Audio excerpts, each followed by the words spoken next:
Evolutionary TV is back again. 12 Days to Relief. I'm Terry Earthwind Nichols. And I'm Linda Vetches Nichols. And tonight we're talking about lifelong asthma issues. Yeah. Stopped.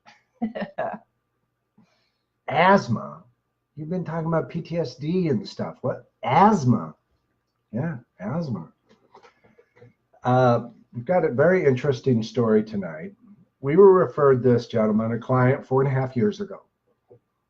And we didn't know at the time he had any health issues other than he was having some PTSD type of issues, and he was referred to us by somebody who was considering the CR process.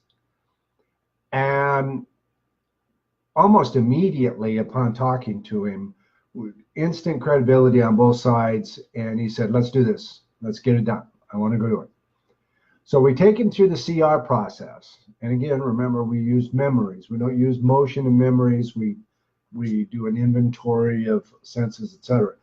But we go through a whole thing, and we end up with a baby in an incubator at about 2 weeks old, hearing his mom and dad talking. And what was it, Dad that said it? Or maybe we should just let him go. He had pneumonia. So he has been a lifelong multiple user of asthma products. Puffs every day, 4 to 6 puffs a day. His whole life, he was in his 70s. He was 70 years old at the time we helped him. And 2 weeks after the CR, when we're doing our follow-up call that we've told you about on other broadcasts, he wanted to thank us because he stopped using his asthma medicine. And we took us by surprise. He was like, what? And he goes, yeah, I haven't needed to use it. I've just been cutting back on the puffs per day. And the last 2 or 3 days, I haven't needed it at all. Well, my friends, that was 4.5 years ago. He doesn't carry asthma medicine of any kind anymore. He travels the world. It just went away. Linda? Mm-hmm. Pretty awesome stuff, right? Yep. So how does that happen? I don't know. It's kind of a strange thing, but his asthma was part of this active block that we talk about because the physical condition of the pneumonia gave him pneumonia type feelings or vibrations in his body that needed continuous replication, repetitive behaviors.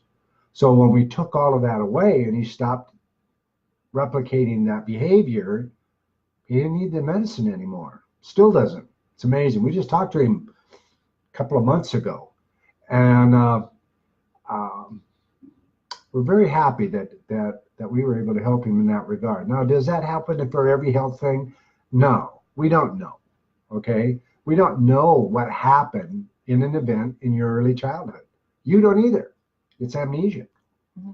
So that's kind of like the number one thing. People say, well, I don't know if I would be a good candidate for the CR process because I really can't remember much of my past. And that actually makes a person an ideal client. Absolutely. At least one of our masters, I think two, but at least one master practitioner that we have now couldn't remember anything before the 1st grade. No memory.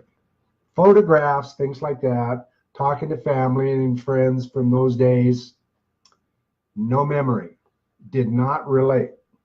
Somehow, I relate to that too a little bit before I went through my CR process. Early on in my life, I didn't believe that was me in the pictures of my baby pictures.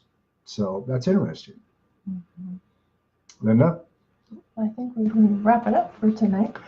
That's a biggie. And we end the year on a really good note. This is day 10. We have 2 more days, 10 p.m. Eastern. And we wish you all a happy new year. And we'll see you tomorrow. Happy New Year, everyone. Bye-bye.